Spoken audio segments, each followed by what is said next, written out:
Ikikutangazia moja kwa moja mtazamaji kutoka Majengo jijini Dodoma. Karibu katika ulimwengu wa habari tulionayo usiku huu. Tanzania kuanza kutumia akili unde mahakamani kurekodi mwenendo wa kumbukumbu za mashauri na hukumu.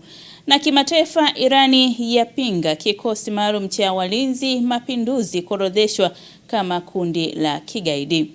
Tutangazia pia kwa upande wa michezo, kampuni ya GSM yashinda zabuni ya ujenzi wa uwanja wa Kaunda. Hujambo mtazamaji na karibu katika ulimwengu wa habari kutoka hapa Sky TV inayopatikana kwenye kingamuzi cha Azam Media Other channel namba 22 pamoja na Zanzibar Cable TV channel namba 14 na kukaribisha katika saa moja ya habari. Mimi ni Mindi Josefu. Makamu wa Rais wa Jamhuri ya Muungano wa Tanzania Balozi Dr. Emmanuel Nchimbi amesema serikali imeendelea kuchukua hatua za makusudi katika kuimarisha uhuru wa mahakama ili kuiwezesha kutekeleza wajibu wake kikamilifu na kuchochea ustawi wa maendeleo ya taifa. Kutoka Dodoma, mwandishi wetu ana maelezo zaidi. Makamu wa Rais ameyasema hayo wakati alipomwakilisha Rais wa Jamhuri ya Muungano wa Tanzania Mheshimiwa Dr. Samia Suluhu Hassan katika maadhimisho ya siku ya sheria nchini yaliyofanyika makao makuu ya Mahakama ya Tanzania ya Tambukareli jijini Dodoma. Amesema serikali itaendelea kushirikiana na mahakama katika ujenzi wa miundombinu ya mahakama, kuimarisha rasilimali watu, kuboresha maslahi ya watumishi wa mahakama na kusogeza huduma za utoaji haki karibu zaidi na wananchi, hususani kupitia mpango wa ujenzi wa mahakama za mwanzo kwa kata zote nchini zisizo na mahakama za mwanzo. Kwa kutambua umuhimu wa mahakama katika ujenzi wa taifa letu, serikali imeendelea kuchukua hatua za makusudi katika kuimarisha uhuru wa mahakama ili kuiwezesha kutekeleza wajibu wake kikamilifu na kuchochea ustawi wa maendeleo ya taifa. Lengo kuu la hatua hizi ikiwa ni sehemu ya utekelezaji wa dhamira ya serikali ya kujenga taifa lenye amani na uchumi jumuishi na uimara. Aidha, serikali itaendelea kushirikiana na mahakama katika ujenzi wa miundombinu ya mahakama, kuimarisha rasilimali watu na kuboresha maslahi ya watumishi wa mahakama na kusogeza huduma za utoaji haki karibu zaidi na wananchi, hususan kupitia mpango wa ujenzi wa mahakama ya mwanzo na kata nchini zisizo mahakama za mwanzo. Mheshimiwa Jaji Mkuu ameipongeza serikali kwa kuendelea kuimarisha na kuheshimu uhuru wa mahakama. Hata hivyo, nawataka majaji na mahakimu kutekeleza jukumu lenu la utoaji wa haki kwa kuzingatia masharti yaliyoainishwa kwenye ibara ya 107A, 2A mpaka E na 107B ya Katiba ya Jamhuri ya Muungano wa Tanzania. Kamwe uhuru wa mahakama usitumike kama kichaka cha kuficha uzembe, upendeleo na vitendo visivyo vya haki. Uhuru huo ni dhamana ya kutenda haki kwa uadilifu, uwazi na kwa kuzingatia katiba na sheria za nchi. Kwa upande wake, Jaji Mkuu wa Tanzania Mheshimiwa George Masaju amesema mahakama inaendeleza na kuimarisha matumizi ya tehama katika shughuli za mahakama ili kuimarisha ufanisi. Amesema kwa sasa mahakama inajenga mfumo unaotumia akili unde, yaani AI, kwa ajili ya kurekodi mwenendo wa kumbukumbu za mashauri na hukumu mahakamani. Tunaendeleza na kuimarisha matumizi ya tehama katika utekelezaji wa shughuli za mahakama ili kuimarisha ufanisi. Hivi sasa tunajenga mfumo unaotumia akili unde, that is artificial intelligence, kwa ajili ya kuchukua au kurekodi mwenendo wa kumbukumbu za mashauri na hukumu mahakamani.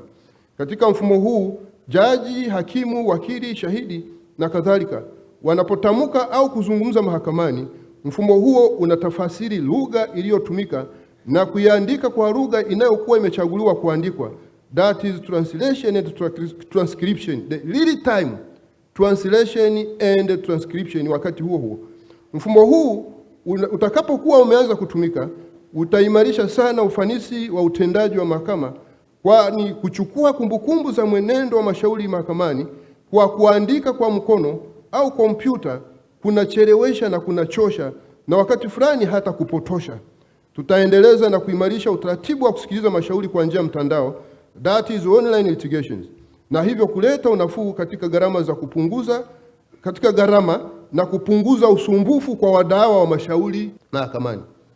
Amesema katika mfumo huo, jaji, hakimu, wakili na shahidi wanapozungumza mahakamani, mfumo huo utatafsiri lugha inayotumika na kuiandika kwa lugha iliyokuwa imechaguliwa kuandika kwa wakati huo. Kutoka Dodoma, naitwa Pius Jayunga, Sky TV. Mtazamaji, tukiendelea kusalia jijini Dodoma, serikali imewasilisha bungeni nyenzo 3 muhimu zitakazotumika katika utekelezaji wa Dira 2050. Nyenzo zilizowasilishwa ni mpango elekezi wa maendeleo wa muda mrefu 2026-2027 hadi 2050 na 51, mpango wa 4 wa maendeleo wa taifa wa miaka mitano 2026-2027 hadi 2030 na 31, na mapendekezo ya mpango wa maendeleo wa taifa wa mwaka 2026 na 27 unaotarajiwa kufungua ukurasa mpya wa maendeleo. Akiwasilisha nyenzo hizo bungeni leo, Waziri wa Nchi Ofisi ya Rais, Mipango na Uwekezaji, Profesa Kitila Mkumbo amefafanua mambo mbalimbali yakiwemo matano mahususi. Dira 2050 inalenga kuendeleza mafanikio yaliyopatikana na kuweka msingi wa kushughulikia changamoto zilizotokeza katika utekelezaji wa dira iliyopita, pamoja na kuibua fursa mpya zitakazoisukuma mbele zaidi nchi yetu katika maendeleo ya kiuchumi, kisiasa na kijamii kuelekea mwaka 2050. Mwelekeo wa jumla wa mpango elekezi wa mwaka 2050. Mheshimiwa Mwenyekiti, mpango elekezi umeainisha malengo mahususi na afua kwa kuzingatia shabaha na vipaumbele vilivyobainishwa katika Dira 2050. Kwa kuzingatia kasi kubwa ya ongezeko la watu nchini na athari zake katika upatikanaji wa ardhi, huduma za jamii na miundombinu, na kwa kuzingatia haja ya kuharakisha mageuzi ya kiuchumi na kukuza uwekezaji nchini, mpango elekezi umeweka mkazo maalum katika mambo 6 yafuatayo.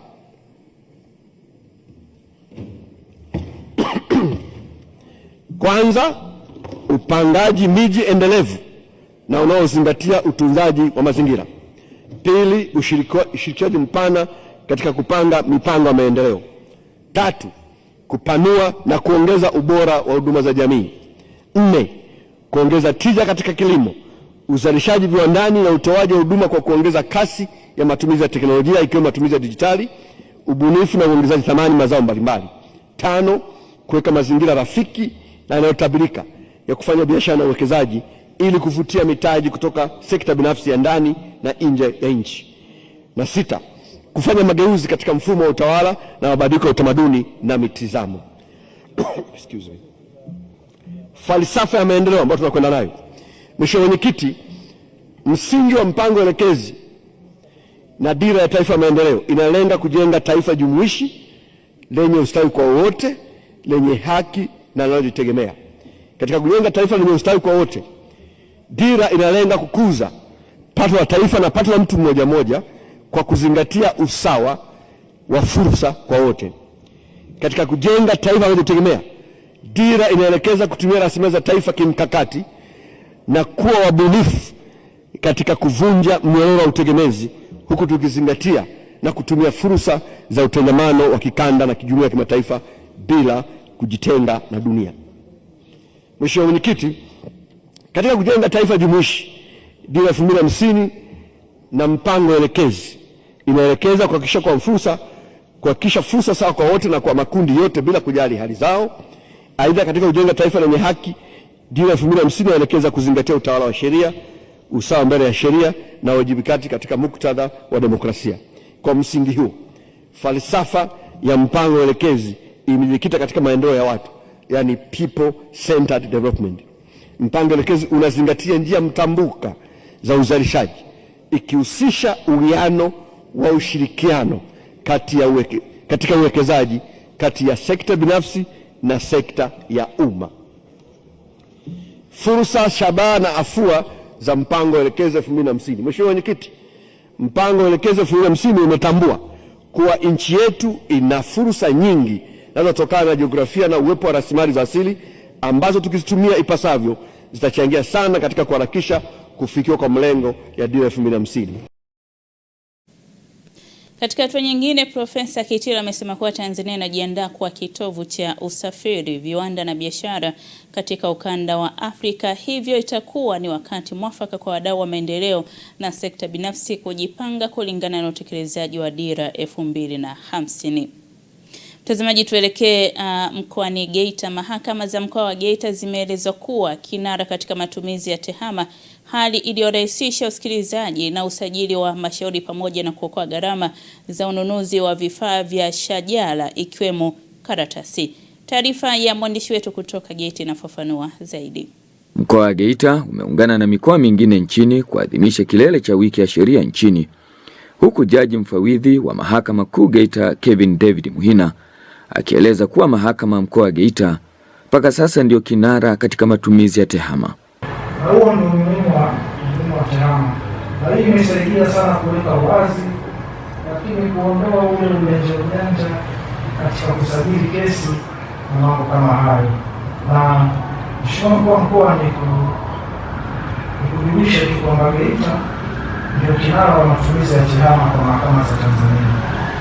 Tangu tulipoanza mwaka 2023 tumekuwa tukiwa kinara, na sisi tumekwenda mbali zaidi. Tumekwenda mpaka mahakama za mwanzo, sehemu ambazo wengine hawajafika, na tulipata tuzo mwaka huu.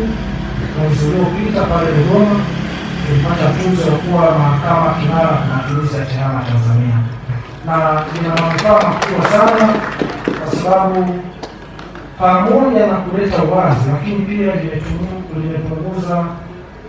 limepunguza mzigo kwa serikali kwa kuacha kununua kwa kiwango kikubwa ile shajara stationaries. Kabla ya matumizi ya tehama, ukipiga hesabu mpaka mdau anapata nakala yake ya hukumu, kuna karatasi zimenunuliwa, kuna faili imenunuliwa, karatasi ni mbili, karatasi za kuandikia na printing, kuna mashine ya printer imetumika, kuna wino wa printer imetumika. Mwenyekiti wa mkoa wa Geita wa chama cha mawakili Tanganyika TLS, wakili Beatrice Emmanuel, amezitaja changamoto zinazokikumba chama hicho muhimu katika masuala ya kisheria, ikiwemo changamoto za kifedha. Moja, uhitaji wa maboresho ya sheria ya mawakili ili kuboresha usimamizi wa taaluma, nidhamu na uadilifu katika sekta na kuongeza usawa, uwajibikaji na uadilifu wakati wa ushughulikiwaji wa masuala yanayohusu nidhamu za mawakili, pamoja na kulinda haki na usalama wa mawakili wanapokuwa wakitekeleza majukumu yao kwa mujibu wa sheria. Pili, upungufu wa rasilimali ikiwemo majengo, tehama na watumishi, hasa katika mahakama za mwanzo zilizoko maeneo ya mbali zaidi vijijini na wilaya nyingine zilizoko pembezoni ambazo kuna shida hususan ya kimitandao. Tatu, changamoto ya ukosefu kwa ofisi kwa upande wa chama chetu cha mawakili TLS Geita katika utekelezaji wa majukumu yake ya utoaji wa msaada wa kisheria kwa ukamilifu. Chama chetu bado kina changamoto za kifedha. Wakili wa serikali na mkuu wa mkoa wa Geita wakaeleza umuhimu wa mahakama nchini. Kuadhimisha siku ya sheria nchini, kila mwaka huwa kuna kauli mbiu yake mahususi. Kwa mwaka huu maadhimisho haya yanafanyika chini ya kauli mbiu isemayo mchango wa mahakama katika ustawi wa maendeleo ya taifa. Kauli mbiu hii inaakisi nafasi ya kipekee ya mahakama katika kulinda haki, kudumisha amani na kuweka mazingira wezeshi ya kisheria, kimuundo na kitaasisi kwa maendeleo ya kiuchumi na jamii. Leo mfano Mheshimiwa Jaji Mfawidhi ukasema mchango wa mahakama kwenye ustawi wa taifa letu, na ukasema kwa mfano tukaamua kufunga tu, tusisikilize kesi, tusifanye jambo lolote, ndio dhana ya kujichukulia sheria mkononi itakapojitokeza, kwa sababu wanajua sasa hii kesi inaendelea kwa nani. Kilele cha wiki ya sheria nchini huashiria kuanza kwa mwaka mpya wa mahakama, ambapo kauli mbiu ya mwaka huu imekuwa ni mchango wa mahakama katika ustawi wa maendeleo ya taifa. Michael Francis Bundala, Sky TV. Mtazamaji, unaendelea kutazama ulimwengu wa habari kutoka hapa Sky TV. Tulionayo usiku huu: mradi wa kusafirisha umeme wa shilingi bilioni 107 kuimarisha upatikanaji wa umeme wilayani Songwe. Karibu tena mtazamaji, unaendelea kutazama ulimwengu wa habari kutoka hapa Sky TV. Mimi ni Mindi Josefu. Mradi wa kusafirisha umeme wa shilingi bilioni 107 unatarajiwa kuimarisha upatikanaji wa umeme wilayani Songwe mkoani Songwe baada ya mkuu wa wilaya ya Songwe Mheshimiwa Fadhili kufanya kikao na shirika la umeme Tanzania TANESCO ofisini kwake. Mwandishi wetu ana maelezo zaidi. Akizungumza kwa niaba ya shirika la umeme Tanzania, mhandisi Omari Mataka ambaye ni mpima ardhi kutoka makao makuu amesema kuwa shirika hilo linatarajia kutekeleza mradi wa usafirishaji wa umeme wa msongo wa kilovati 220 wenye urefu wa kilomita 102 kutoka Iganjo na kujenga kituo cha kupokea na kupoza umeme katika eneo la Saza wilayani Songwe. Kituo cha umeme hicho cha Saza kitawezesha umeme kwa ajili ya wananchi pamoja na wawekezaji wa madini wanaozunguka eneo hili la Songwe, Mkwajuni pamoja na Chunya. Mradi huu unategemewa kuanza haraka iwezekanavyo baada ya kukamilisha taratibu za wananchi kuruhusu mradi huu kuweza kupita kwenye maeneo yao na kuweza kutoka Mbeya hadi kufika kwenye kituo cha kupoza umeme cha Saza. Pia mradi huo kabla haujakamilika utatanguliwa pia na umeme mdogo wa msongo kilovolti 33 ambao utakaotoka Mbeya Mwakibete kuja hadi eneo la Mkwajuni. Umeme huo utakuwa na sakiti mbili. Kitaalamu tunasema double sakiti. Sakiti moja itakuja kwa ajili ya kulisha mgodi wa Shanta na sakiti moja itakuja kwa ajili ya kuwalisha wananchi. Lengo la huu mradi ambao unatarajia kukamilika hivi karibuni tarehe 15 ya mwezi wa pili mwaka huu, huu mradi utawezesha kuimarisha umeme. Nadhani watu tunafahamu kwamba kuna tatizo la umeme kidogo ukanda huu wa huku. Kuna muda umeme unakuwa mdogo, unakuwepo lakini unakuwa mdogo. Kwa hiyo lengo la mradi huu ni kuweza kuimarisha ule umeme uweze kuwa na nguvu zaidi ya ile iliyokuwepo. Kwa upande wake, mkuu wa wilaya ya Songwe Mheshimiwa Fadhili Nkuru amesema kuwa mradi huo unatarajiwa kuimarisha hali ya upatikanaji wa umeme kwa wananchi katika wilaya ya Songwe, Chunya na Mbeya vijijini. Leo tumefanya hatua nzuri, na tunaongea sasa tunaenda kwani kwa sababu kwa wengine tukisema hili na mimi nimefaidika sana hasa kuona msongo kwa kijana sasa. Nifikie kwa kali sana. Kwanza wachibali wengi hayo wanaparaza. Ndio kwa hiyo bado moto. Au hii kwa hiyo kama ndio sema wale kusini na kushika. Sisi ndio tunataka usalama na kwa huduma hii katika Nikiripoti kutoka mkoani Songwe, mimi John Kiango, Sky TV. Mtazamaji, tuangazie taarifa nyingine. Zaidi ya vitongoji 379 katika mkoa wa Dodoma vinatarajiwa kuondokana na changamoto ya kukosa umeme baada ya serikali kutekeleza mradi wa umeme vijijini unaolenga kufikia wananchi 12,256 kutoka vijiji 43. Akizungumza leo jijini Dodoma, mkuu wa mkoa wa Dodoma Mheshimiwa Rosemary Senyamule amesema serikali inatumia zaidi ya shilingi bilioni 43.9 kuweka umeme katika vitongoji hivyo. Hao vitongoji 3211 na katika hivyo takriban vitongoji 2114 vina umeme. Na sasa hivi tumeambiwa vitongoji 374 vinaenda kupata umeme. 379 vitongoji 379 vinaenda kupata umeme. Kwa hiyo tunaona ni hatua kubwa sana ya maendeleo kwa mkoa wetu wa Dodoma. Serikali inatumia hapa zaidi ya bilioni 40, tunaambiwa bilioni 43.9 kuweka umeme kwenye vitongoji hivi 379. Lakini imekwisha tumia tena zaidi ya bilioni 200 kuweka umeme kwenye vitongoji. Wajibu wetu, matamanio ya serikali ni kuona sasa nyumba zetu zinapata umeme, lakini tunatumia umeme kama mwanga, lakini tunatumia pia kwa shughuli za kiuchumi. Umeme ni maendeleo, umeme ni uchumi. Kwa hiyo nitoe wito hapa kwa wananchi wa Dodoma, tutumie fursa hii kwa umakini mkubwa. Wanapoanza kuja, anza na wewe kuweka bajeti yako ya kufanya wiring kwenye nyumba. Wanapomaliza kwenye kijiji chako tayari umeshafanya wiring, wanaondoka pale umeme wako umesha waka. Hapo tutakuwa tumejitendea haki sisi, tumetendea haki serikali yetu ambayo inatumia rahisi kwa faida yetu, lakini pia tumetendea haki maendeleo yetu ya nchi kwa ujumla. Sehemu ya mradi huu ni kuwapelekea umeme wananchi 12,256. Kwa hiyo tunatarajia wale wanufaika kama watakuwa wamefanya wiring kwa wakati na wakaunganishiwa umeme, wataweza kuwa na umeme ule utaweza kuwa na manufaa kubwa.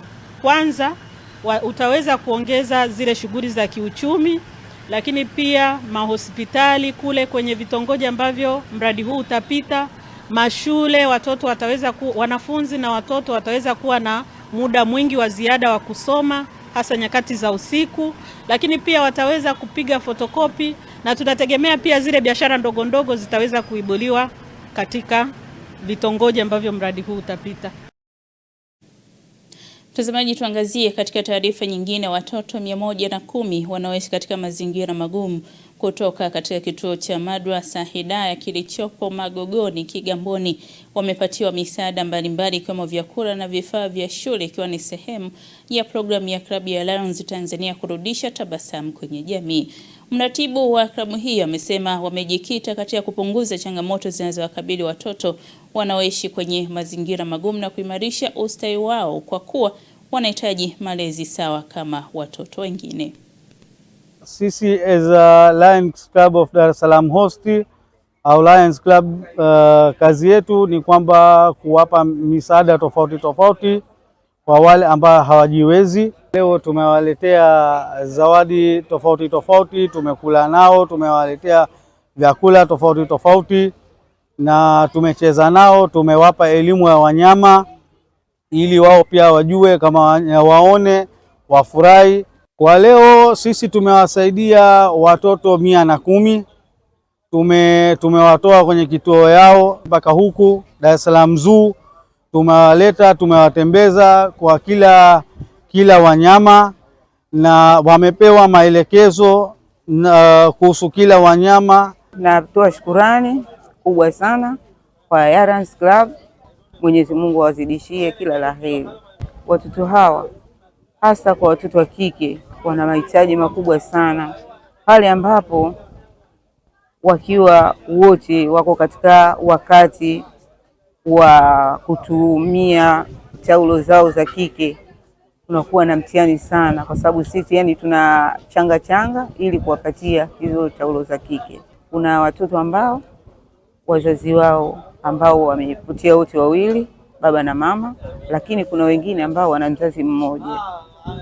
Naona sasa kubwa zaidi hawa watoto ambao walikuwa na wazazi tofauti ndio ambao niko katika kuwalea mimi kama mlezi wa madrasa hiyo. Kwa hiyo naomba jamii ambao wenye huruma na kuona watoto hawa ambao wenye mahitaji, tunawaomba waje watusaidie. Kwetu sisi limekuwa jambo hili ni kumbukumbu la kukumbukwa ukikaa katika nafsi zetu. Kwa hili limetuonesha ni mfano bora ambao umeufanya kutufanyia jambo hili kubwa sana kwetu sisi. Tunamshukuru Mungu na tunamwomba Mungu azidi kuwapa nguvu zaidi kuweza kufanya mengi zaidi, kwa sababu nyinyi hamkufanya kwa ajili ya watu, bali mmefanya kwa ajili ya Mwenyezi Mungu. Mtazamaji, tunapata mapumziko mafupi, tukirejea tutakuletea habari za biashara na uchumi. Usiondoke.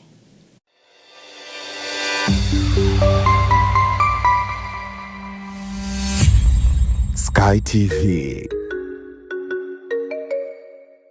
Habari, jina langu ni Sarah kutoka ya ZIC. Kazi yangu ni kukuongoza katika kufanya maamuzi sahihi ya kujikinga wewe na mali yako dhidi ya majanga yasiyotarajiwa kwa kupata bima kutoka ZIC. Je, unaifahamu ZIC?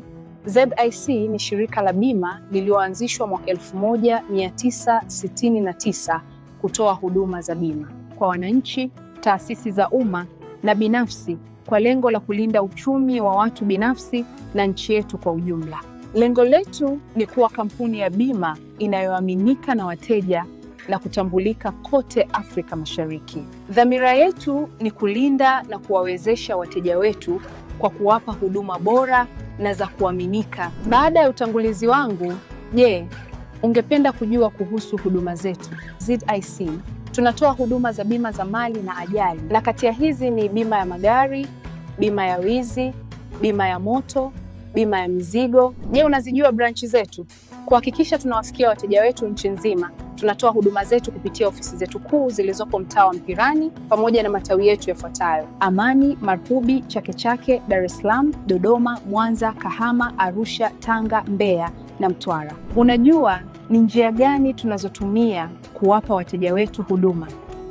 Tunatoa huduma kupitia ofisi zetu, kupitia mawakala na madalali wa bima waliosajiliwa na Mamlaka ya Bima Tanzania, kupitia mawakala wa Bank Assurance na pia kupitia mitandao ya simu kupitia Voda Bima na Mix by Yas. Karibu ufurahie huduma zetu kwa masaa 24. Tunakujali.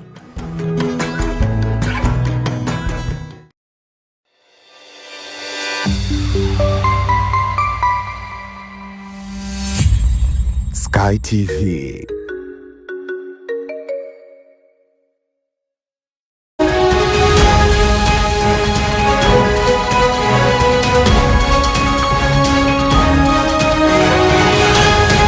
Biashara na uchumi.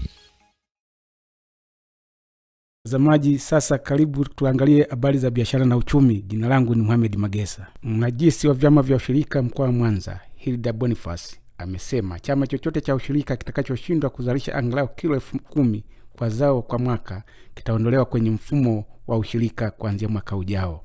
Akizungumza jana wakati wa ufunguzi wa mkutano wa 34 wa chama kikuu cha ushirika cha Nyanza, Mnajisi Boniface amesema uamuzi huo umetokana na tathmini inayoendelea kubaini vyama visivyo na tija kiuchumi na vinavyoshindwa kujiendesha kwa msingi ya ushirika.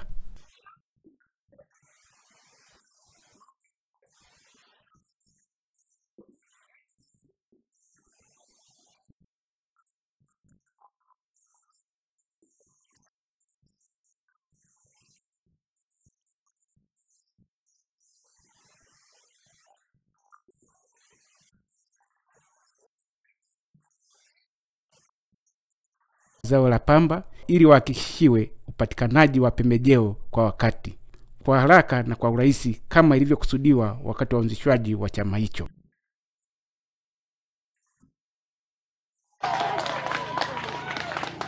Huwezi kumshawishi mtu kwamba waje watu wakae hapa wanasubiri nani.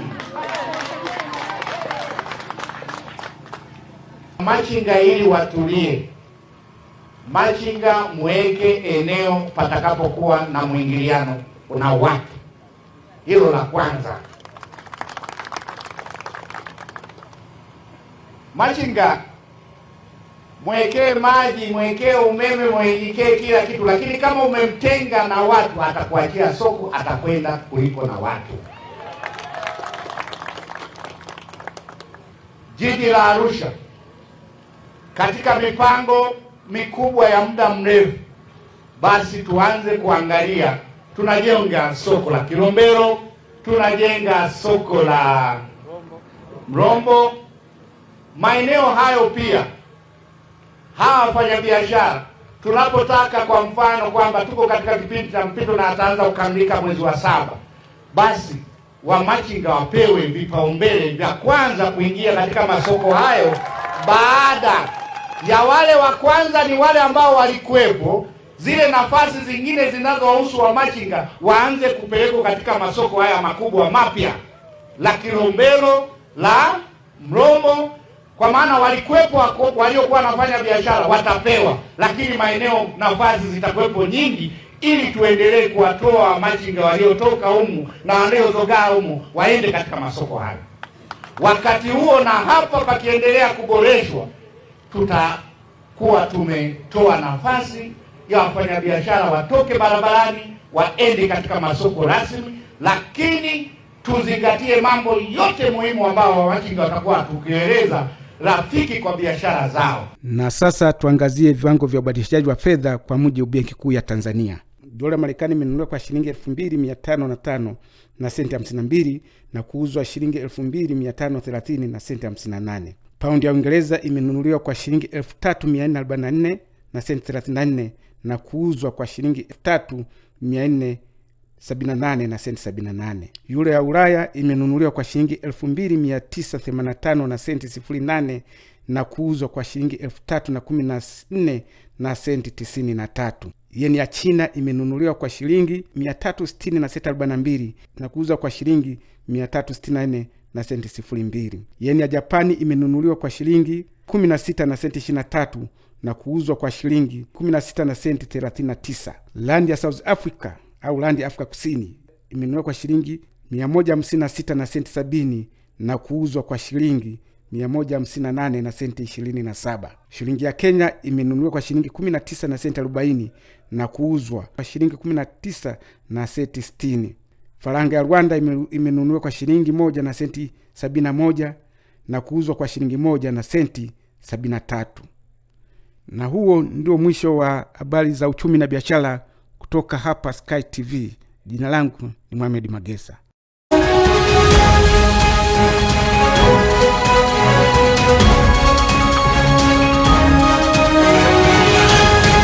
Biashara na uchumi.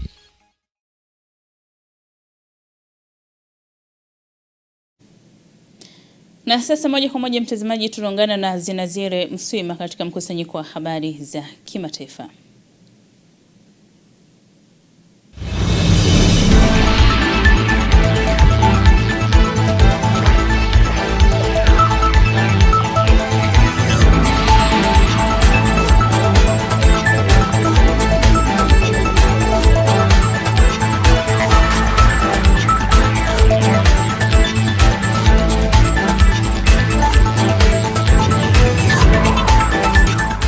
Habari za kimataifa. Karibu katika habari za kimataifa. Langu jina ni Zinazire Mswima. Irani imesema imewaita mabalozi wote wa Umoja wa Ulaya waliopo ndani ya jamhuri hiyo ya Kiislamu kupinga hatua ya umoja huo kukiorodhesha kikosi maalum cha walinzi mapinduzi kama kundi la kigaidi. Ulaya ilichukua hatua hiyo wiki iliyopita kwa madai ya kuwa kikosi hicho ni sehemu ya kukamata iliyofanywa dhidi ya waandamanaji nchini Irani ambao zaidi ya 6,000 waliuawa mwezi Januari. Nchi nyingine ikiwemo Marekani na Kanada tayari zilikuwa zimeshakitangaza kikosi hicho kama kundi la kigaidi. Hatua hiyo inazidi kudhoofisha uchumi wa Iran kutokana na vikwazo vingine vya kimataifa vilivyowekwa awali. Marekani tayari imeshapeleka meli kubwa kabisa ya kijeshi aina ya USS Abraham Lincoln na makombora mengine Mashariki ya Kati tayari kushambulia Iran, lakini haijawa wazi iwapo Rais Donald Trump atatumia nguvu kiasi gani dhidi ya taifa hilo. Na kwingineko, mahakama ya Bangladesh imemhukumu waziri mkuu wa zamani Sheikh Hasina miaka 10 jela kwa makosa ya ufisadi. Uamuzi huo umetokea wakati serikali ya mpito ikijitayarisha kwa uchaguzi unaotarajiwa kufanyika Februari 12. Mpo wa Sheikh Hasina, Turipo Siddiq, ambaye ni mbunge nchini Uingereza, alihukumiwa pia kifungo cha miaka 4 jela katika kesi 2 walizokabiliwa nazo zilizowahusisha na ufisadi. Taasisi ya kupambana na rushwa ya Bangladesh ilianzisha kesi mahakamani dhidi ya waziri mkuu huyo wa zamani ikidai alishirikiana na maafisa wa serikali ili kujipatia yeye na familia yake ploti 6 katika mpango wa serikali wa Pankracha karibu na mji mkuu Dhaka dhidi ya kanuni ya serikali kupambana kufanya hivyo. Uamuzi huo umetokea wakati serikali ya mpito inayoongozwa na aliyewahi kushinda tuzo ya amani ya Nobel Muhammad Yunus akijitayarisha kwa uchaguzi unatarajiwa kufanyika Februari 12. Chama cha Hasina cha zamani cha Awamu kimepigwa marufuku kushiriki. Nako Gaza, maafisa wa usalama wa Misri na Israel wamesema kivuko muhimu cha Rafah kinachopakana na Misri kusini mwa ukanda wa Gaza kimefunguliwa. Idadi ndogo tu ya watu wapatao 50 kutoka kila upande ndio watakaoruhusiwa kutumia kivuko hicho kila siku, huku majadiliano yakiendelea juu ya hatua za usalama na kiuendeshaji. Israeli imesema Wapalestina 42,000 pekee waliokimbia Gaza katika wakati wa vita ndio wataruhusiwa kurejea Gaza kupitia kivuko hicho. Lakini kwa mujibu wa Wizara ya Afya kwenye ukanda huo, kiasi cha wagonjwa 20,000 wanangojea kuingia Misri kwa matibabu, huku 440 kati yao wakiwa na hali mbaya kabisa. Wagonjwa 4,000 wa saratani na watoto 4,500 wamo pia kwenye orodha ya dharura. Hata hivyo, Wapalestina wanatumaini kuwa operesheni kupitia kivuko hicho itaendeshwa salama na kuridhia watu wengi zaidi kupita. Kufunguliwa kwa kivuko hicho muhimu kwa kwa maisha wa Palestina kilichofungwa kwa zaidi ya mwaka sasa ni sehemu ya kile kilichoitwa mpango wa amani wa Rais Trump kwa Gaza. Mwisho wa habari za kimataifa, langu jina ni Zinazile Mswima.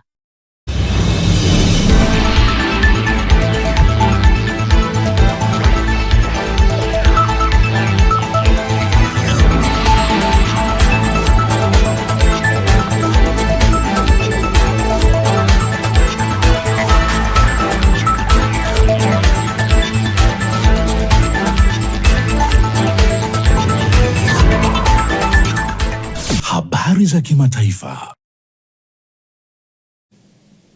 Mtazamaji, ni wasaa wa kuelekea dimbani sasa kuangazia ya kimichezo, na mwanamichezo Lai Said yuko hapa ndani.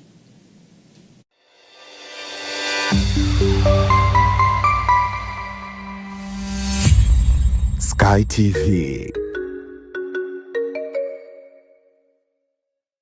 Habari, jina langu ni Sarah kutoka ya ZIC. Kazi yangu ni kukuongoza katika kufanya maamuzi sahihi ya kujikinga wewe na mali yako dhidi ya majanga yasiyotarajiwa kwa kupata bima kutoka ZIC. Je, unaifahamu ZIC?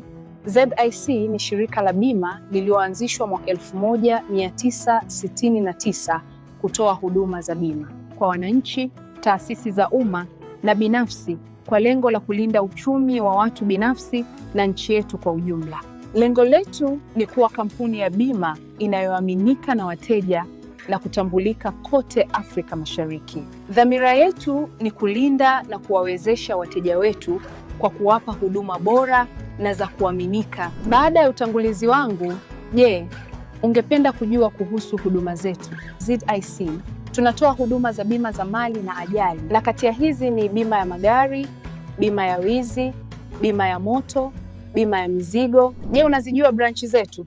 Kuhakikisha tunawafikia wateja wetu nchi nzima, tunatoa huduma zetu kupitia ofisi zetu kuu zilizopo mtaa wa Mpirani pamoja na matawi yetu yafuatayo: Amani, Marubi, Chake Chake, Dar es Salaam, Dodoma, Mwanza, Kahama, Arusha, Tanga, Mbeya na Mtwara. Unajua ni njia gani tunazotumia kuwapa wateja wetu huduma? Tunatoa huduma kupitia ofisi zetu, kupitia mawakala na madalali wa bima waliosajiliwa na Mamlaka ya Bima Tanzania, kupitia mawakala wa Bank Assurance na pia kupitia mitandao ya simu kupitia Voda Bima na Mix by Yas. Karibu ufurahie huduma zetu kwa masaa 24. Tunakujali.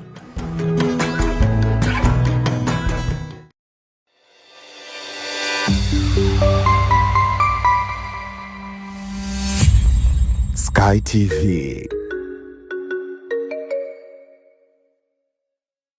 Michezo na burudani imeletwa kwenu na ZIC.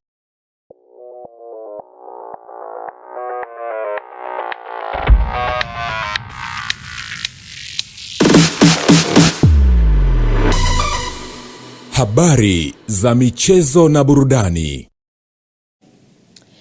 Hujambo na karibu mtazamaji wa Ulimwengu wa Habari katika habari za michezo na burudani. Jina langu Lai Saidi.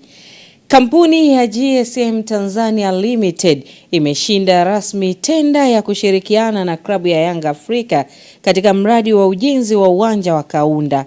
Uteuzi wa GSM Tanzania Limited unaashiria hatua kubwa ya kusonga mbele katika azma ya muda mrefu ya Yanga ya miundombinu, huku mradi wa uwanja wa Kaunda ukizingatiwa kama msingi wa maendeleo ya baadaye ya klabu na nje ya uwanja. Kamati hiyo inatarajiwa kufanya kikao maalum pamoja na GSM Tanzania Limited kwa ajili ya kujadili hatua za awali na taratibu za kuanza utekelezaji wa mradi huo ambao ni mradi muhimu kwa klabu na mashabiki wake. Afisa habari wa klabu ya Yanga Ali Shabani Kamwe amesema klabu hiyo pia imeunda kamati ambayo ni kamati maalum itakayosimamia ujenzi wa uwanja huo, na mwenyekiti wa kamati hiyo ni Engineer Harris Saidi. Wajumbe wote wa kamati ya utendaji wa Yanga Sport Club Alex Mgongolwa na Ivan Tarimo. Kamati hiyo pia itakutana na GSM Tanzania Limited. Kwa baada ya kutoa vigezo vile na maombi kutumwa kwa wingi, tukawa na siku 14 kama ambavyo barua yetu ilieleza, za kuchakata maombi hayo, kuangalia ni wangapi wamekidhi vigezo vya kukabidhiwa tenda ya ujenzi wa klabu yetu Young Africans. Na kwa nukta hii, uongozi wa klabu Young Africans kupitia kamati yake tendaji ulikutana Jumamosi kama ulivyowajulisha hapo mwanzo, ukaenda kuchakata hilo jambo, na sasa wamekuja na mshindi ambaye ameshinda kwenye tenda hiyo. Nichukue fursa hii, ndugu zangu waandishi wa habari, wanachama, mashabiki na wapenzi wa klabu yetu Young Africans na Watanzania kwa ujumla, kuwatangazia kwamba kampuni ya GSM Tanzania Limited ndiyo kampuni iliyoshinda tenda ya ujenzi wa klabu yetu Young Africans. Naomba nirudie hapo, baada ya kamati tendaji kupitia mchakato wote wa maombi yote ambayo yametumwa siku ya Jumamosi, viongozi wetu walimpitisha kampuni ya GSM Tanzania Limited kuwa mshindi wa tenda ya kujenga uwanja wetu wa Young African Sports Club. Waziri wa Habari, Utamaduni, Sanaa na Michezo ambaye ni mbunge wa jimbo la Arusha mjini, Mheshimiwa Paul Makonda amepokelewa kwa shauku na shangwe kubwa na vijana pamoja na wananchi wengine katika viwanja vya Ngarenaro Complex jijini Arusha.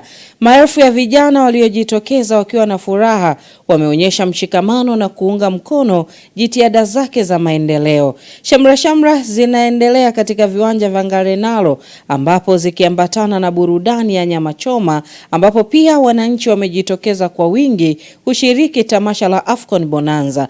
Tamasha hilo limepambwa na burudani mbalimbali ikiwemo michezo na maonyesho ya sanaa, na linafanyika kwa pamoja na mapokezi ya Waziri wa Habari, Utamaduni, Sanaa na Michezo ambaye pia ni mbunge wa jimbo la Arusha mjini. Kwa majina naitwa Lightness Judy Kamushi au almaarufu Manka Chicken Moshono. Sisi tuko hapa kama kawaida yetu, mimi ni mmoja wa kundi la Makonda Barbecue. Huwa mara nyingi tunafurahia sana mheshimiwa mambo makubwa anayoyafanya, na tunamshukuru sana na rais kwa kumteua Makonda kama waziri wa habari, utamaduni na michezo. Wana Arusha tunafuraha sana. Kama kawaida yetu Makonda Barbecue tunasema hatujawahi kupoa wala hatuboi. Tuna furaha kubwa sana tena kwa mara nyingine kuwa na waziri kwenye mkoa wetu. Tunafuraha sana kuwa tumempata mbunge ambaye pia ni waziri. Tutanufaika kwa ajili ya hapo mahali alipo, na tunamwaahidi tutashirikiana naye bega kwa bega. Kama kawaida yetu sisi tunachofanyaga tukifurahi huwa tunachomaga nyama kama kawaida. Yani hapa tunamwandalia kwa ajili ya maandalizi ya kumpokea. Tuna furaha kubwa hapa tunapoona kikundi chetu sisi. Huwa mambo ya Makonda sisi tunatembea naye, hata hatutaki malipo, tunaenda tu. Kama mnavyoona mambo ni lele. Tuko hapa tukimsubiri. Tuna furaha kubwa watu wa Arusha. Wananchi wote jamani, hali huku ni moto kama mnavyoona mambo. Hana jambo dogo. Arusha ni unakula nyama unanyamaza, na sisi hapa tuko kwenye nyama kama mnavyoziona. Watu wa Arusha mlioko pembezeni, mambo yameiva, mambo yametaradadi. Mje tumpokee mpendwa wetu, kipenzi wetu. Tunataka tuje tumwone, tumlaki kama tulivyompendelea, tukamchagua na tukampatia kilicho sahihi kwake. Alipata kura za kishindo, lakini ikawa safari ya kwanza kwa wana Arusha kutuletea bingwa. Hatujai kupata waziri, tunajivunia, nyota imewaka. Wana Arusha walisali, wakaomba, wakasema tunaye, tunamwamini, tunamhitaji na tunampenda. Kwingineko ni kuhusiana na kuwapata viongozi wa chama cha Netball Tanzania CHANETA umefanyika siku ya jana katika ukumbi wa chuo cha mipango hapa Dodoma, ambapo uchaguzi huo umelenga kupata uongozi mpya ambao umechaguliwa utakaosimamia maendeleo ya mchezo wa netball nchini na kuendeleza juhudi za kukuza vipaji na mashindano mbalimbali. Wadau wa mchezo wa netball kutoka maeneo mbalimbali walijitokeza kushiriki mchakato mchezo huo muhimu kwa mustakabali wa mchezo huo hapa nchini. Mwenyekiti wa kamati ya uchaguzi Chaneta, Allen Alex, amesema uhai wa chama unatokana na wanachama wake. Amesema hayo mara baada ya kuapishwa kwa viongozi wa Chaneta waliochaguliwa katika uchaguzi mkuu. Jambo la kwanza na la muhimu, uhai wa chama ni wanachama wake. Kama hamna wanachama, kama hamna mikoa, maana yake mtakaa kama walivyokaa hao miaka 4 wa kuitisha mkutano mkuu. Mtakuja kukutana hapa miaka 4 ya uchaguzi. Tunajua sasa hivi chama kina hali mbaya, lakini tumewapata nyie mkitoe kwenye hali mbaya, mkirudisha angalau kwenye sakafu, kwenye level ground. Msipoweza kufanya hivyo, labda serikali ishauriwe ifanye namna nyingine. Kakaeni mjipange. Katika vyama Tanzania hii vina potential ya kupata msaada wa Tanzania, netiboli kiongozi. Na tuelekee kimataifa ambapo nyota wa kimataifa wa Morocco Hakim Ziyech ameonyesha kutoridhishwa kwake kufuatia mechi iliyojaa utata kati ya Wydad Athletic Club na AS Maniema nchini Jamhuri ya Kidemokrasia ya Kongo. Mechi hiyo ambayo iligubikwa na maamuzi mabovu ya waamuzi na hali ya vurugu iliyoacha wachezaji na viongozi wa Wydad wakiwa katika shinikizo kubwa. Ziyech ambaye ni mdau mkubwa wa soka la Morocco na klabu yake ya Wydad alitumia mitandao ya kijamii kuonyesha kutoamini kwake jinsi timu hiyo ilivyofanyiwa. Maamuzi ya mwamuzi yalikosolewa vikali kwa kuegemea upande mmoja, jambo ambalo lilisababisha utulivu kupotea uwanjani. Mashabiki na wachambuzi wameitaja hali hiyo kuwa ya uadui, hali inayozua hofu juu ya usalama na haki katika mechi za kimataifa ambazo zinachezwa katika mazingira kama hayo. Na Liverpool wamefanya hatua nyingine kubwa katika soko la usajili baada ya Jeremy Jacquet kufika kwenye klabu kwa vipimo vya afya. Jacquet atasaini mkataba wa muda mrefu hadi Juni mwaka 2031, ukiwemo chaguo la mwaka mmoja zaidi, huku Liverpool wakikubaliana na Rennes juu ya paketi ya uhamisho ya euro 72 milioni. Mchezaji chipukizi wa Ufaransa ambaye amejitambulisha kama moja ya mabeki chipukizi wenye kipaji zaidi duniani atakuwa rasmi mchezaji wa Liverpool kuanzia Juni mwaka 2026 baada ya kukamilisha msimu wa sasa akiwa na klabu ya Rennes. Jacquet alikulia kwenye akademi ya Rennes na amekuwa akicheza kikosi cha kwanza, akionyesha ustadi mkubwa wa ulinzi, utulivu kwenye mpira na uwezo mzuri wa kushughulikia mipira ya juu. Taarifa hiyo inatufikisha mwisho wa habari za michezo na burudani. Nikurejeshe kwake Mindy Joseph aweze kutamatisha ulimwengu wa habari. Michezo na burudani imeletwa kwenu na ZIC.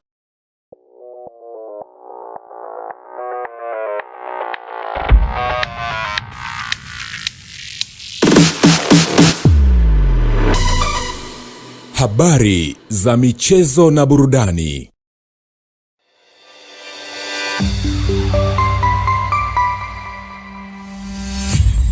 Sky TV.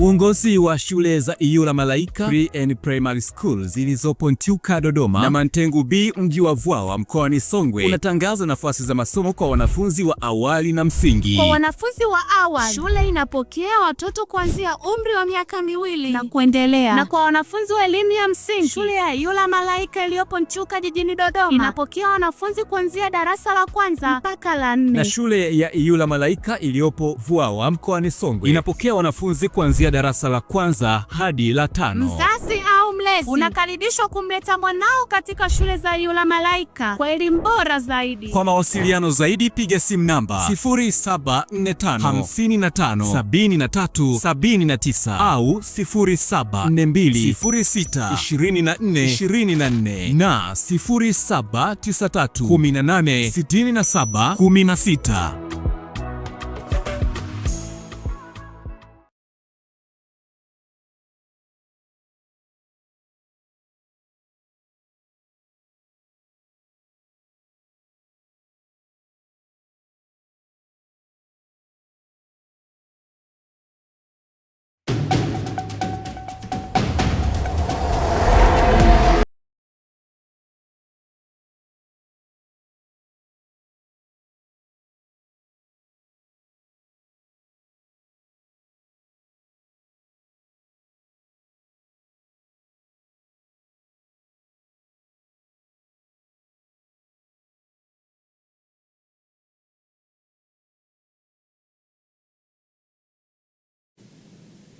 Mtazamaji, na moja kwa moja tuangazie kwa upande wa utabiri wa hali ya hewa kwa saa 24 zijazo. Habari za wakati huu na karibu katika utabiri wa hali ya hewa ambao ni wa saa 24 zijazo. Na kwa usiku wa leo ni matarajio yetu kuwa maeneo yanayozunguka ziwa Victoria, magharibi mwa nchi yetu, maeneo ya nyanda za juu kusini magharibi, kusini mwa mkoa wa Morogoro pamoja na Ruvuma, maeneo haya yanatarajiwa kuwa na hali ya mawingu kiasi, mvua na ngurumo za radi katika maeneo machache. Mikoa ya Singida, Dodoma, Lindi pamoja na Mtwara, maeneo haya yanatarajiwa kuwa na hali ya mawingu kiasi, mvua katika maeneo machache. Wakati maeneo mengine ya nchi yanayosalia, maeneo haya yanatarajiwa kuwa na hali ya mawingu kiasi pamoja na ukavu kwa ujumla. Na kwa siku ya kesho, mifumo ya upepo inayotarajiwa kuvuma kwa kasi ya kilomita 10 kwa saa katika ziwa Tanganyika, kwa kasi ya kilomita 20 kwa saa katika ziwa Victoria, ziwa Rukwa pamoja na ziwa Nyasa, lakini pia kwa kasi ya kilomita 30 kwa saa kwa ukanda wote wa pwani, na hivyo hali ya bahari inatarajiwa kuwa na mawimbi makubwa kiasi. Na kwa siku ya kesho ni matarajio yetu kuwa maeneo yanayozunguka ziwa Victoria, magharibi mwa nchi yetu, maeneo ya nyanda za juu kusini magharibi, maeneo ya kati mwa nchi yetu, kusini mwa mkoa wa Morogoro, Ruvuma, Lindi pamoja na Mtwara, maeneo haya yanatarajiwa kuwa na hali ya mawingu kiasi, mvua na ngurumo za radi katika maeneo machache pamoja na vipindi vya jua. Wakati maeneo mengine ya nchi yanayosalia, maeneo haya yanatarajiwa kuwa na hali ya mawingu kiasi pamoja na vipindi vya jua. Na tupate kuangalia utabiri wa hali ya hewa wa siku 4 zijazo kwa baadhi ya miji hapa nchini. Dar es Salaam, vipindi vya jua vinatarajiwa. Dodoma, vipindi vya jua pamoja na mvua na ngurumo vinatarajiwa. Mwanza, vipindi vya jua pamoja na mvua na ngurumo vinatarajiwa. Kilimanjaro, vipindi vya jua pamoja na mvua na ngurumo vinatarajiwa. Mbeya, vipindi vya mvua na ngurumo vinatarajiwa. Morogoro, vipindi vya jua, mvua nyepesi, mvua pamoja na mvua na ngurumo vinatarajiwa. Lakini pia hata kwa Arusha, vipindi vya jua pamoja na mvua na ngurumo vinatarajiwa. Na kutoka Mamlaka ya Hali ya Hewa Tanzania hatuna la ziada. Ulikuwa nami Rebecca William, tukutane hapo kesho muda wakati kama huu. Mtazamaji, kabla ya kuhitimisha ulimwengu wa habari, tupate muhtasari wa yale tuliyokuwa nayo. Tanzania kuanza kutumia akili unde mahakamani kurekodi mwenendo wa kumbukumbu za mashauri na hukumu. Na kimataifa, Irani yapinga kikosi maalum cha walinzi mapinduzi kuorodheshwa kama kundi la kigaidi. Na katika michezo, kampuni ya GSM yashinda zabuni ya ujenzi wa uwanja wa Kaunda. Mtazamaji, nafika tamati katika ulimwengu wa habari. Asante kwa kuichagua na kuitazama Sky TV. Endelea kufuatilia vipindi vyetu kupitia mitandao ya kijamii. Uwe na usiku mwema. Mimi ni Mindi Josefu.